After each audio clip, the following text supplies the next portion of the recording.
আজকে ভালো আছি, তো কালকে কি ভালো থাকবো কি না সেটাও কিন্তু আমরা জানি না। তারপরেও আমরা কিন্তু ভালো থাকার জন্য সর্বোচ্চ চেষ্টা করি। আসসালামু আলাইকুম, হ্যালো এভরিওয়ান, কেমন আছেন সবাই?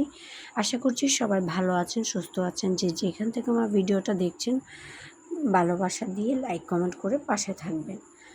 তো এই তো আমার এটা হচ্ছে ঈদের তৃতীয় দিনের একটা ডেইলি ব্লগ আপনাদের সাথে শেয়ার করছি। মানে এখানে একটু পাঁচমিশালি ব্লগ আর কি, যেহেতু আমি চট্টগ্রাম থেকে একেবারে চলে যাব, তো এই জন্য অল্প অল্প করে আপনাদের জন্য শর্ট নিয়ে রেখেছি, যাতে আপনাদের সাথে আমার ভালো লাগার মুহূর্তগুলো শেয়ার করতে পারি।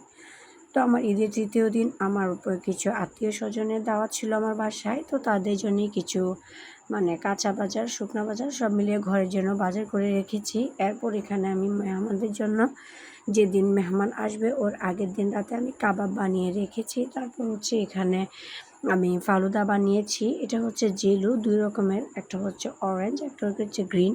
তো এই তো দেখতেই পাচ্ছেন আমি এগুলো আগের দিন রাতেই সব গুছিয়ে রেখেছি। আর এদিকে আমার হাজব্যান্ড অনেক দিন ধরে বলছিলাম জাম খাবো, তো আমাদের জন্য কিছু জাম নিয়ে এসেছিল।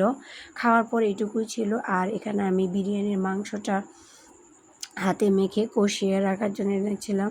তো এই তো মেহমান চলে আসার পর আমার ঈদের ঝামেলা প্রায় শেষ। এখন আমার বিদায়ের ঘন্টা যেহেতু চলেই এসেছে, কি আর করার, বসে থাকলে তো চলবে না। তো এই তো আসার আগে আগে সব কিছু বের করে গুছিয়ে নিচ্ছিলাম। আমার শাশুড়ি মাই সব কিছু গুছিয়ে দিয়ে গিয়েছে।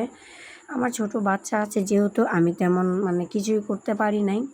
এই তো মা একটা মানে বড় ঝুড়ির মধ্যে কাঁথা কাপড় এগুলো দিয়ে ভালো করে মানে কাচের জিনিসগুলো মুড়ে দিচ্ছিল।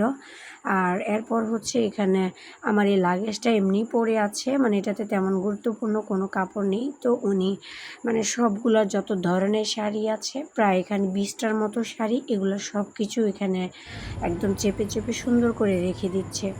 তো এই তো ফাইনালি সব কিছু প্রায় গোছগাছ শেষ। আর এই জানালাটা দিয়ে বড্ড বেশি এই জায়গাটাকে অনেক বেশি দেখতাম, অনেক বেশি মিস করব। এখন আপনাদের সাথে বয়স করছি, এখনই আমার কেমন জানি মনটা ভারী হয়ে আসছে যে এতদিন এখানে ছিলাম, আসলে এই জায়গাটার প্রতি একটা মায়া জমে গেছে। আর এই তো আমার মন খারাপের সঙ্গী আমার ভালো লাগার জায়গা হচ্ছে একটা ব্যালকনি।